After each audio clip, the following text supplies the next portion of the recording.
Okay, we are picking up on the last line of Beis Amud Aleph. So first of all, the shiurim, if you're not here and you do want to hear it, I am recording it every night.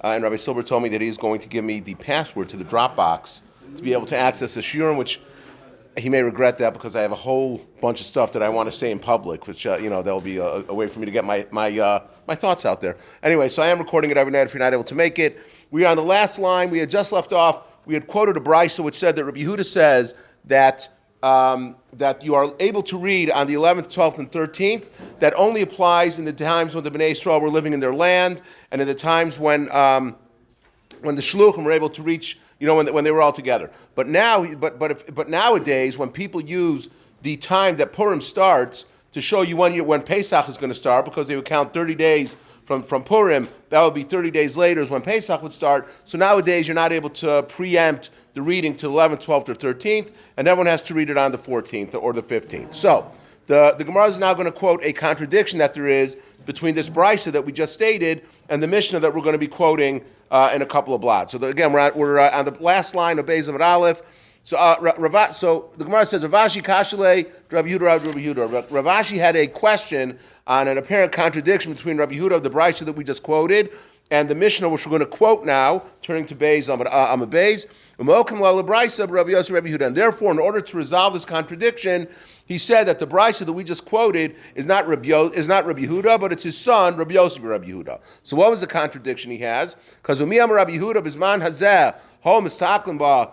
Is it true that Rabbi Yehuda says that nowadays, because we use the 14th of Adar, 30 days later, people would use that to tell you when Pesach was going to start? Remenu, I'll ask you a contradiction. Rabbi Yehuda says, again, in a couple of blot from now, Amosai, when do we say that the Megillah can be read earlier than the 14th? Only if you remember now, when we had the Mishnah yesterday, the Mishnah said that the reason why we are able to that the people who live in the village, they're able to read on the Yom HaKnisa. Because what was the Yom HaKnisa? On Monday and Thursday, they would come into these big cities because either they didn't know how to lane, or because Beis Din was meeting on Mondays and Thursdays, and in order to be able to get the judgments, so they would come in on Mondays and Thursdays, and we don't want to bother them if Purim falls out on Tuesday, we don't want them coming on Monday, and then they're going to come again on Tuesday. So therefore, we said they could come on Monday and Thursday. So Rabbi Yehuda, later in the Mishnah now, in Daf Hey, says that the only time we said that you could lane on earlier than the 14th is only if the villagers take advantage of that. If, let's say, they normally come in on Monday and Thursdays, so then we'll say, okay, so then they're able to preempt the reading of the Megillah prior to the 14th, either in doing it, and depending on the day, on the 11th through the 13th. But let's say the villagers never come in on Monday and Thursday. But maybe they have a Baal Koreh who's able to lane so that they don't need to come into the city. Maybe they have a Beis Din in the village over there, so they don't need to come in. So if they never come into the city, then you're only able to read the Megillah on the 14th if you're in an unwalled city, or on the 15th if you're in a walled city. So the Gemara implies from that, but if they do come in normally on Monday and Thursdays, you are able to preempt the reading of the Megillah. And even nowadays, after the Churban Beis HaMikdash, when people are still relying on it to know when Pesach is going to be, it seems like Rabbi Yehuda is saying later that you're still able to preempt the reading of the Megillah. So therefore, so therefore he changed it and said that the brisa that we quoted just on the other Amud is Rabbi Yossi Rabbi Yehuda, and this is Rabbi Yehuda in the Mishnah. So Gemara asked, Mishum the Kashlei Rabbi Yehuda, Malcolm Lala brisa Rabbi Yossi Rabbi Yehuda. Are you going to say just because you came up with an apparent question, Rabbi Yehuda said one thing in place A, he said another thing in place B. So Gemara says, nah, it's not Rabbi Yehuda, it's his son. It's a very flimsy reason to change what the reasoning is, to be able to say, yeah, it's a contradiction, so he didn't say it. So my answer is no. Ravashi Shamile de Ika de Tani Rabbi Yehuda. The truth is that Ravashi, when he quoted this brisa yesterday, he had said that it really was He had quoted really, and it said that really was sometimes said in the name of Rabbi Yossi Rabbi Yehuda. So therefore, the Ikad that they did learn it that way. Rabbi Yehuda Amar, and since he had the question about Rabbi Yehuda, this contradiction between the Brisa that we did yesterday and the mission that we're going to do in a couple of days. So man the Tani Rabbi Yehuda lav dafka, and man the Tani Rabbi Yossi Rabbi Yehuda dafka. So therefore, he was able to come up with this answer and then say no. If it's an apparent contradiction, then the truth is that we could say that one was Rabbi Yehuda's son, Rabbi Yossi Rabbi Yehuda, and the mission later on is going like Rabbi Yehuda. Okay, now the Gemara is going to get into, we said yesterday that walled cities read on the 15th. So the Gemara is going to discuss now, where do we come up with this concept that if you're a walled city, you should read a day later than everyone else does, and from what period of time do the cities have to be walled in order to determine that they would read on the 15th? So the Gemara says, the Mishnah said, that the cities that were surrounded by a wall from the days of Yoshua ben Nun, then they read on the 15th. So the Gemara says, Minani Mili, how do we know that? I like to stand up every now and then when I'm giving Amud Yomi. Just stretching exercises. So the Gemara says, how do we know that that the cities that were walled from the time of Yoshua ben Nun, that they read the Megillah on the 15th? Amar Rava, so the Gemara says, Damar Kra, Alkena Yehudim HaPrazim, Hayoshim Ba'ari HaPrazos. If you have the Jews of unwalled cities that were living in unwalled cities, so the Gemara says, Midaprazim Barba Asr, since we know that the unwalled cities read on the 14th, and the Megillah said that some people read on the 14th and some read on the 15th, so therefore, Mukafim Mechamisha Asr, it must be that if we're already told that the people who live in the unwalled cities read on the 14th, it must be the people in the walled cities will read on the 15th. So Gemara asks, maybe you're going to tell me that the unwalled cities read on the 14th, and Mukafin Kla Kla Lo, and you're going to say that the people that live in the unwalled cities never have to read the Megillah. So Gemara asks on that, wait a second, what? Why would you say that? Lav Yisrael, then how could you say that people that lived in, because maybe you're going to say the theory behind that is that the people that lived in walled cities were kind of protected. They were fortified, so really maybe they weren't in as much danger as the people that lived in the unwalled cities. But the Gemara asks on that, the Lav Yisrael, then who cares whether or not they were in the same physical danger maybe as everyone else? The bottom line is they're Jews. So if the Jewish people, if Haman wanted to kill, or Achashverosh wanted to kill all the Jews, so whether they lived in a walled city or an unwalled city, they're still Jewish. So of course they should celebrate the nace that took place on Purim. And also, secondly, it says that Achashverosh wanted to wipe out everyone from Hodu to Kush. It was the entire empire that all the Jews were going to be in danger. So therefore, the Gemara says, "Ve'ema prazim bar beisar." So maybe you're going to tell me then that the unwalled cities read on the 14th, and we'll say that the people who live in the walled cities, they could read on the 14th or the 15th. As it says in the pasuk, "Lios osem es yom arba asar l'chodesh adar v'es yom chamisha asar b'chal shana." That the Megillah says that forever and ever going forward, that they would always read the Megillah either on the 14th or the 15th. So maybe it's telling us that the people that live in walled cities would read on the 14th, and unwalled cities would read on the 14th, and the people who live in walled cities can do on the 14th or the 15th. They could pick which day they want to do. Gemara says that's not a good answer. If it would have said the 14th and the 15th, then maybe you're right. Maybe the people who live in walled cities could choose which day they want to read on. But Arba Asar ve'es Yom Chamisha Asar. Now that it says that there's two distinctive readings, it says ve'es, the vav is telling us this is a differentiation. That the walled cities are going to do on the 15th, and the unwalled cities are going to do on the 14th. So Asa es pasuk. So the word es is coming, and it's causing a distinction between walled cities and unwalled cities, that you can only do one and not the other. Hani barba asar v'hani b'chamisha asar. And it's telling us that the unwalled cities are on the 14th, and the walled cities are on the 15th. So where it says, and that's another question, V'ema prazim bar beisar, mukafin ibo bar beisar, ibo bar b'chamesar. But maybe the Gemara is saying again, like we said before, that they could do that the walled cities could do if they want to do on the 14th or the 15th. Gemara says, Amar Krab is Manehem. No, that's Manehem tells us, Mano Shel Zeh, Los Mano Shel Zeh, that the time of the walled cities is distinct, and the time of the unwalled cities is distinct, and that they're going to be separated. So Gemara asks, maybe it's going to tell you that they could do on the 13th. How do you know that it means on the 15th? Gemara says, because Shushan, no, it's celebrated just like Shushan was. That just like Shushan celebrated on the 15th of Adar and not on the 14th, because they were still fighting on the 14th. So therefore, we learn from there that the walled cities take on a similar track to what Shushan did. And just like Shushan read on the 15th and they celebrated on the 15th, so too all the walled cities are going to do on the 15th as well. So Gemara now asks a different question.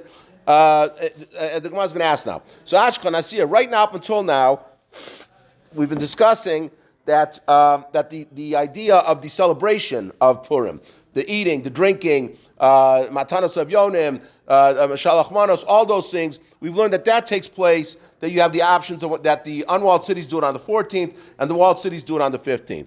Zechira minalam, but how do we know that the zechira, the remembrance, the reading of the Megillah, how do we know that that's also the days that they would do it, on the 14th and the 15th? My answer is, it says in the Megillah, that these days were Nizkar and Nasim, that they were both remembered and they were celebrated. We make a hekish where you when you see the two words that are next to each other, so you treat them the same way, and we say that just like the Asiyah is done on the 14th and the 15th, so too the Zechira, the reading of the Megillah, for the unwalled cities is done on the 14th, and for the walled cities is done on the 15th. Okay, so what the Mishnah said, we were discussing, we said that when is it that we say that the walled cities, from what period of time are the walled cities supposed to be reading on the 15th? If they were walled at the time of Yoshua ben Nun. So Gemara is going to ask now a very simple question. Or it's going to bring someone else who argues on the time period of when the cities had to be walled. It's not like this Tana of the Mishnah, the Tanya, we learned in a Brisa.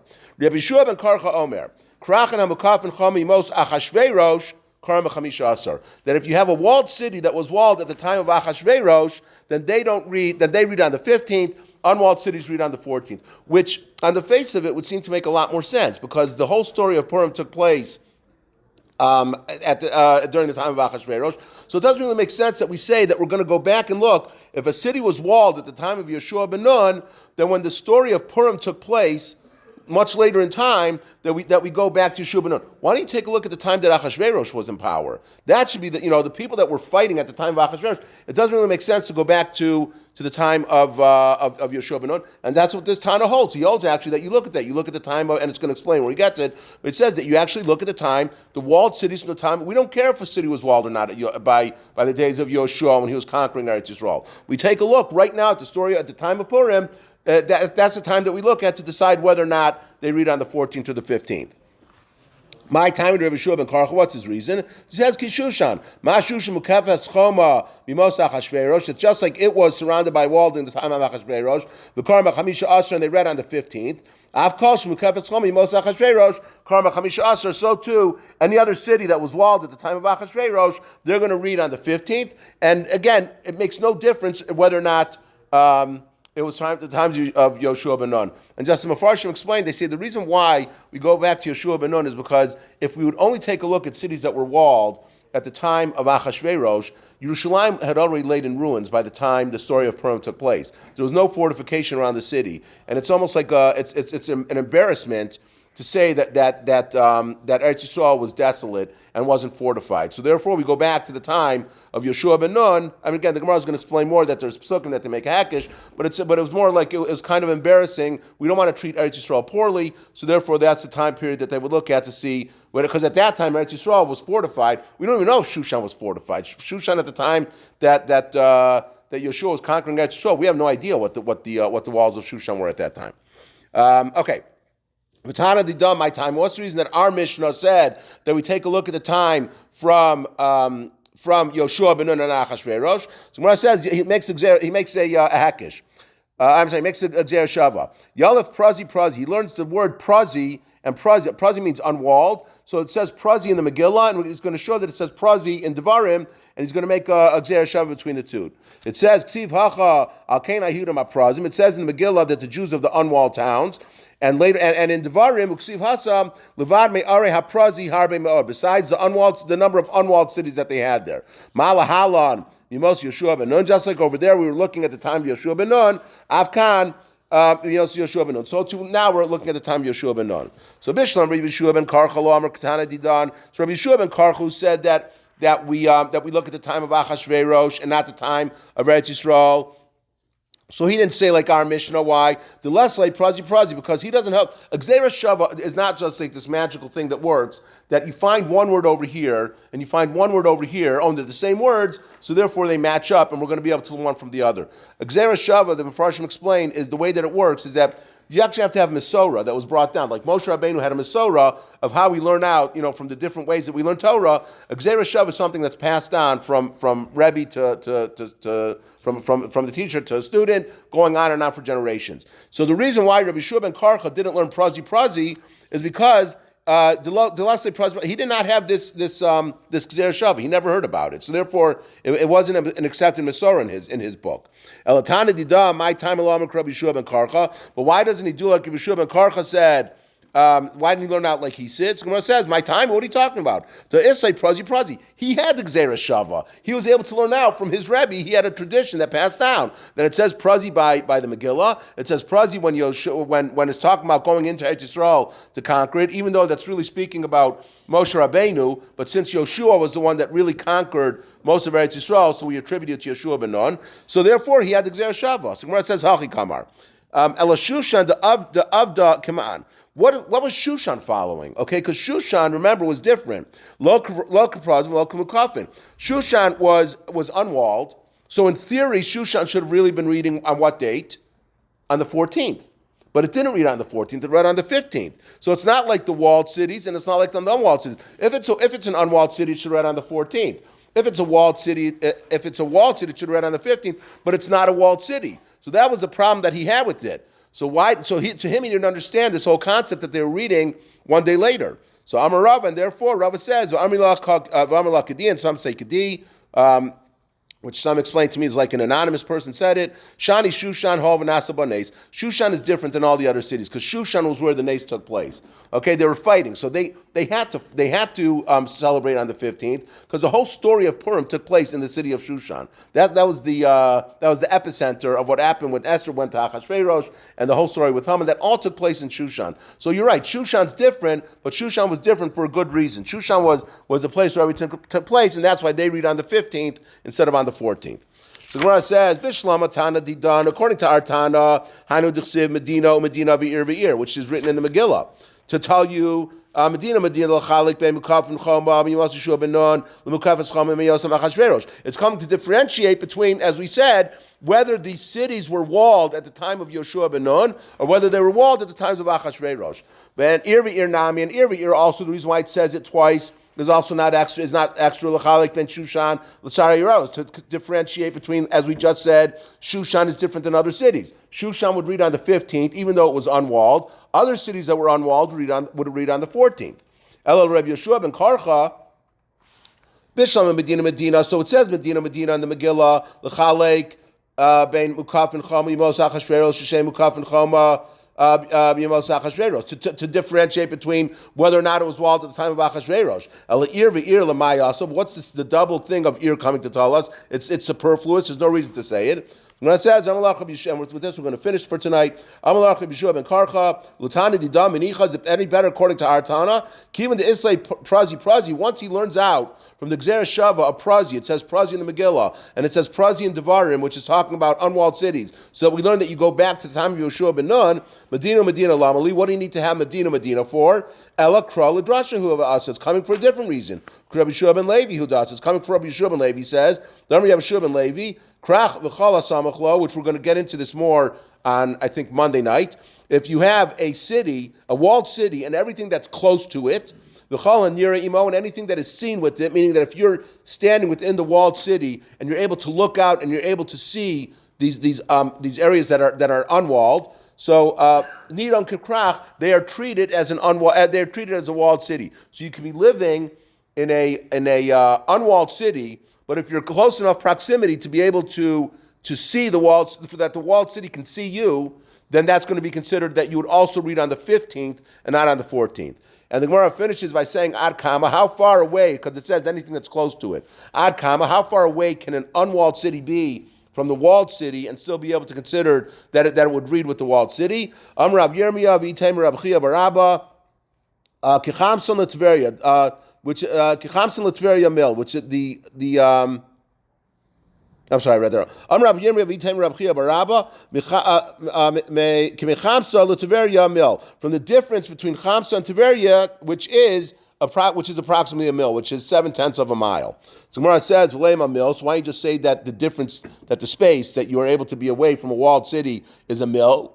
So Gemara answers, "Hakamashulon the shira de mil kamahavi." If you want to know how much is the shear of a mil, how much is the distance of 7/10 of a mile, it is kechamsa and Tveria, the difference between Chamsa and Tveria. Okay, we will stop here, and Amir Hashem we will continue Monday night at 9:10.